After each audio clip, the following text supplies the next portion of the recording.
Welcome back to Harley's Modern Life. Today we're going to be showing you how to tackle a simple plumbing problem, a drippy kitchen sink.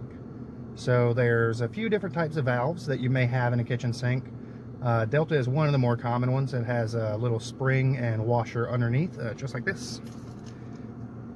If I can separate my spring here. So it'll have a little spring, looks like this guy, and it'll have a little rubber washer that goes on top of that spring underneath. So we're hoping that the sink I'm going to look at has that style. If it doesn't, I'll have to make a run to Lowe's and get the correct thing, then I'll show you what that is if that's the case. But we're about to head across town and see what we can get done.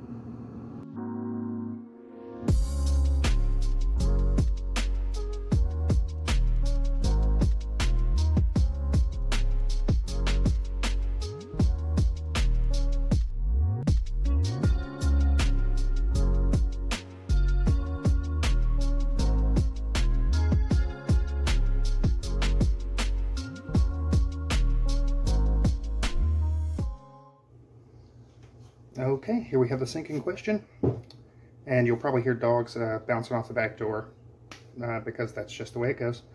So all you need to do is remove this top. There will probably be a Phillips head screw inside of there. I've already shut the water off at the valve under the sink. So you just remove this screw, and once it's loose, all you have to do is slide your handle up.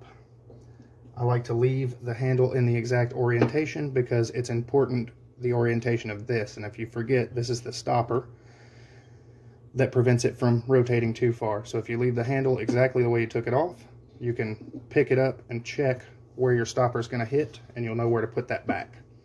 But I'll have a video, so I'll be able to note that it was pointed inside, and most of the time it is. So then what you have to do is take yourself a set of channel locks. If it's a really nice sink, which you're going to want to put some tape on your channel locks or something like that to keep from marring this up. I've got a good bit of practice, so I'm pretty good at not doing damage. They make special wrenches that are really tiny to go on there, like little socket things, but you don't need those. And you turn this loose. This is what holds down your valve. Then all you have to do is pull your valve up. So this does look like it is the washer style that I have here. We'll get you in for a closer look. So right down in there, you see the little washer. It'll have a little spring in it. Oh no, did I bring a screwdriver too big? That could be problematic. So you want to stick a screwdriver down in there and pull out the old spring and washer. So let's see if we can get a good angle of this.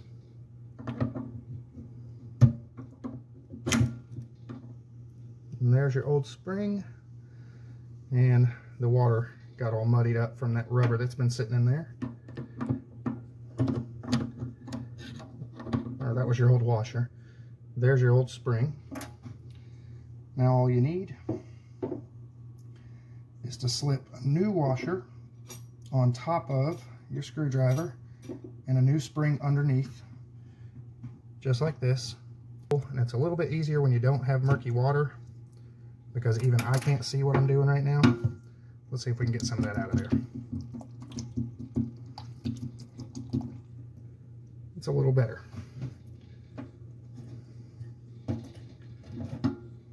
So now that those are out, what you'll do is line up your washer and your spring. The spring is conical. It'll be smaller on this top side, and you'll want to slip those down, put your screwdriver into the hole just like that, and then use a secondary screwdriver to try to push your washer down.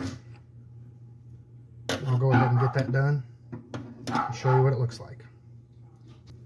Alrighty, so there's your new washer tucked down in there. The spring is underneath, and let me clear some of that so I can see again. Yep, the spring appears to be in the correct orientation, up and down. Sometimes they'll try to turn sideways on you when you put them in. That's why you use the screwdriver to hold everything straight. And my other screwdriver wasn't doing it, so what I did was, once I got the spring in there, and that little rubber seat is a little wider than the hole at the bottom, so it doesn't really want to go. You just get in there with your fingernail and press it around till you get the right angle, and then you pop it flush down in there real good. So now we'll show you reassembly.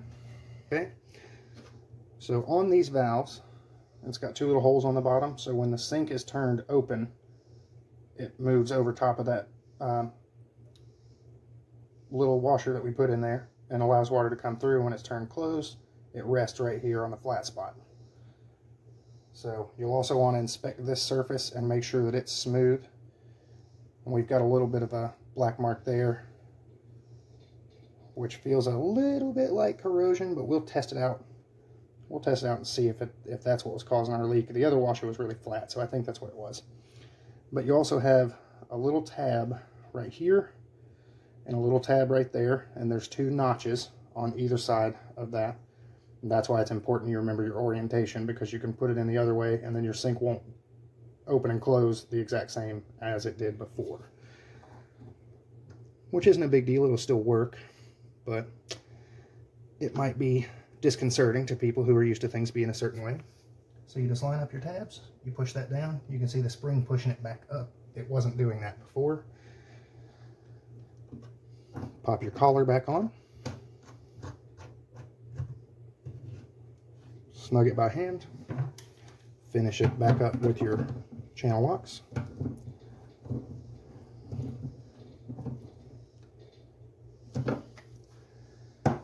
Then reinstall. Now this is a D channel, so that should only go on one way. There we go. Snug your screw back down, which is going into plastic, so it doesn't have to be very tight, just snug it down.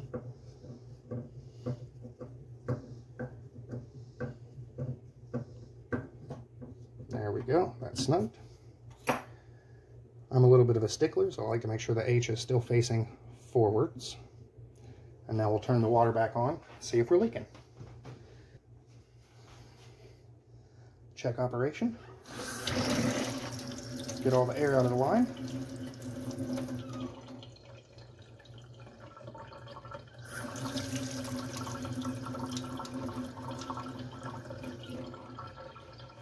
And we had basically a solid stream of water coming down before, which is why I had turned the water off before I even started the video. And there you go. This side I think is still good. That does it. That is how you very simply and easily fix a drippy faucet in your kitchen sink. Bathroom sinks often operate the same way. Those are going to be Delta style. And again, it just takes this little conical spring and this little washer, and you stack them on. Small side of the spring goes inside, and that's it. That's most likely what's causing your leak.